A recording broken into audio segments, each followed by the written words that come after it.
Coming up on Jackson State News Now, more details are being revealed on the victims that were involved in the mass shooting in California.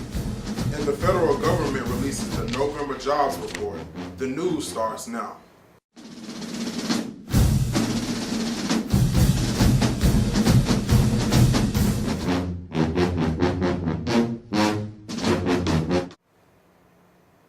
Hello everyone, welcome to Jackson State News Now. I'm Charance, Wright.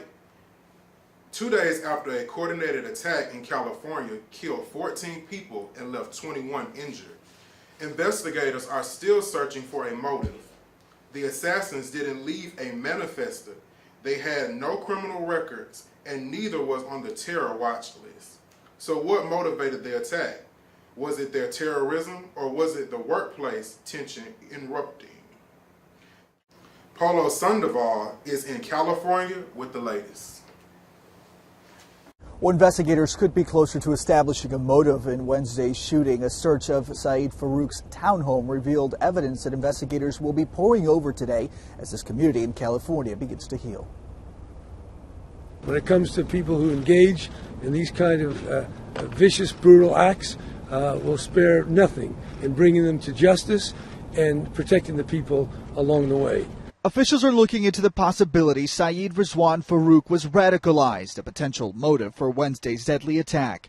Farouk and his wife, Tashfeen Malik, had communication with more than one terrorism suspect being monitored by the FBI, though contact was infrequent. We continue to exploit all the evidence possible.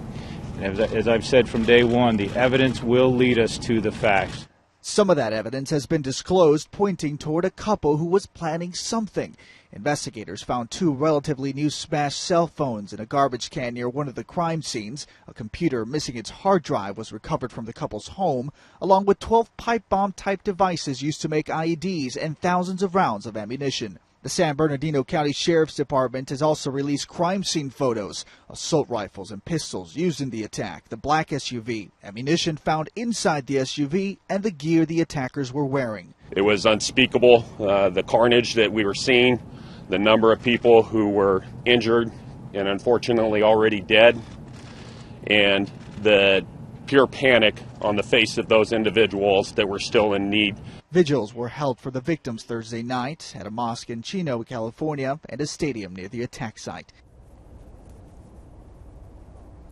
All this new information now surfacing as the county coroner releases the identities of the victims, whose ages range from 26 to 60 years old. We're also learning that a majority of them knew Farouk in some way, or at least worked with him. In fact, 12 of those 14 victims worked at the county.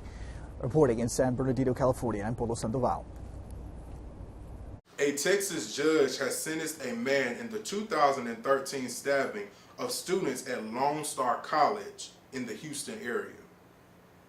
The court further finds that Dylan Quick may be mentally ill, but there's no supporting evidence that at the time of these offenses that mental illness contributed to what the court can only call horrific acts. The court finds you guilty, Mr. Quick.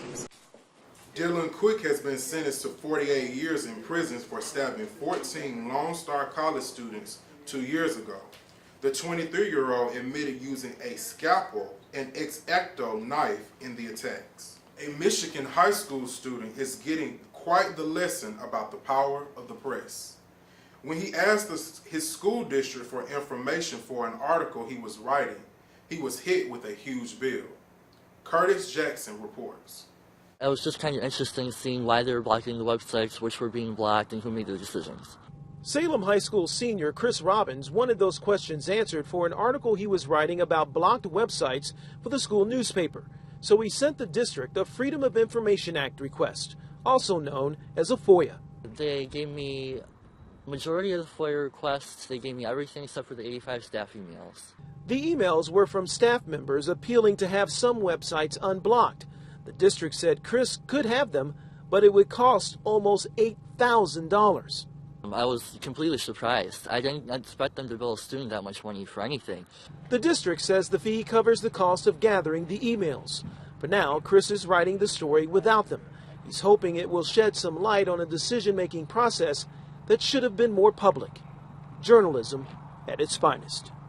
It was pretty much a very small number of people, like 2 or 3 people, that made these decisions. And I don't know if that's necessarily a good thing. I personally think maybe more people could have gotten involved in those decisions. And I think there were 7 members of the Teaching and Learning Committee. So for them to mainly have it come down, the websites that we looked at, come down to 2 or 3 people was a little bit surprising to us. Still to come on Jackson State News Now, we'll take a quick look at the weather forecast. We'll have the latest on the Texas plant explosion and a car crashes into Chick-fil-A. You are watching Jackson State News Now. Hello, I'm Coach McCall from the Jackson State University Tigers, and I personally would like to challenge all of you to give to JSU 10 for 10 Challenge. All you have to do is give $10, 10 recurring dollars to JSU, and challenge 10 of your friends. And go out there on the website and post it to your account at hashtag JSU 10 for 10.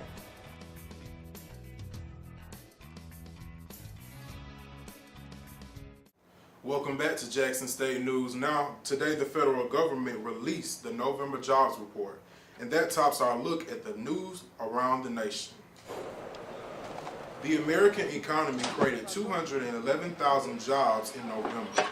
The robust showing all but guarantees policymakers at the Federal Reserve will raise interest rates for the first time in nearly a decade when they meet this month.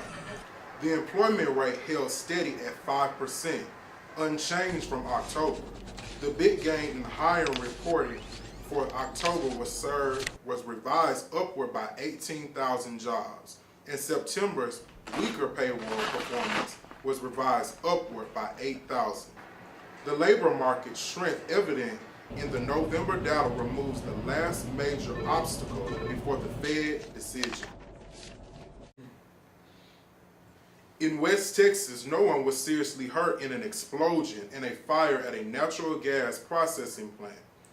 Buses evacuated about 330 people from the plant about 4 miles south of the New Mexico border. More than 200 of the people are employees or contractors for the Anadarko Petroleum Corporation plant. There's no word on the cause of the blast and the fire yet. And look at what happened at a Chick-fil-A in Arizona. A 4-car pileup ended with one driver crashing into the drive-thru. It happened near a mall in Tucson.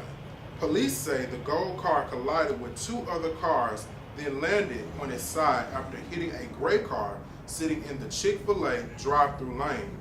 Everyone involved had minor injuries. That takes a look at our stories making news around the nation. Police in Columbus, Ohio say a 3-year-old boy shot himself in the stomach.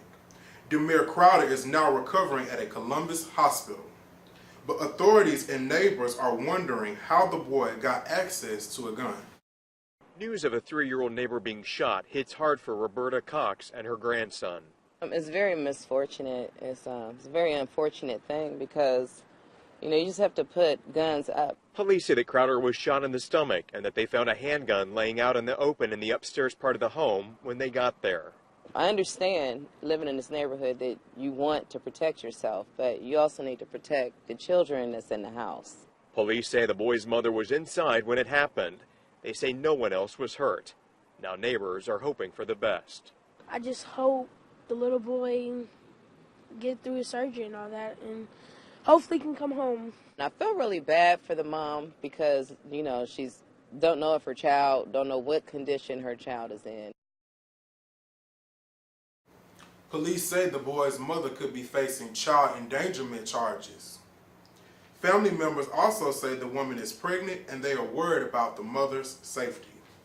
Just ahead on Jackson State News Now, Jordan Darensburg with a complete weather forecast. Later in sports, we'll take a look at the NBA and JSU men's basketball team. Stay tuned. This is Jackson State News Now.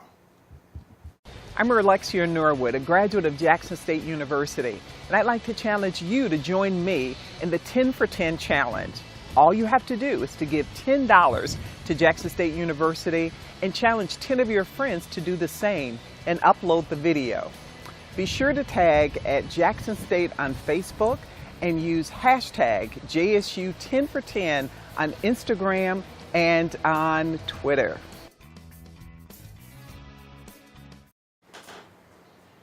Welcome back to Jackson State News Now. I'm Jordan Darensburg with your weather forecast. And there really is not much to this weather forecast because the highs are only going to be in the 50s and the low of 30s, and this will be definitely clear skies throughout, so it's a great day, except it will be chilly during the evening, so make sure that you are bundled up. Also, when we look at the national map, there is really not much to what's on the map because there's a big high pressure system dominating the central part of the country. The only big rain chances right now are down here in Florida, where the tropical moisture is really pumping in some of that chance for rain. And now moving on to today's weather, it's very clear throughout much of the region. Temperatures are in the upper 50s, and there won't necessarily be much in the way of precipitation at all. Same goes tonight. Temperatures are going to be in the mid to upper 30s from Jackson on westward. However, when you're heading east of here, like in Macon, as well as in Meridian, Mississippi, as well as Hattiesburg, temperatures will be below freezing, so you will see some of that frost in parts of eastern Mississippi. And heading into tomorrow, the temperatures will be much warmer. Temperatures will actually be in the mid to upper 60s in some places, with definitely temperatures like 65 in Jackson and 66 over in Vicksburg. And now, looking at tomorrow, at the 5-day forecast, the 5-day forecast looks pretty much gorgeous. There is absolutely nothing in the way of precipitation throughout this next 5 days. And that was your Jackson State News Now weather report. What comes to mind when you think about Drive?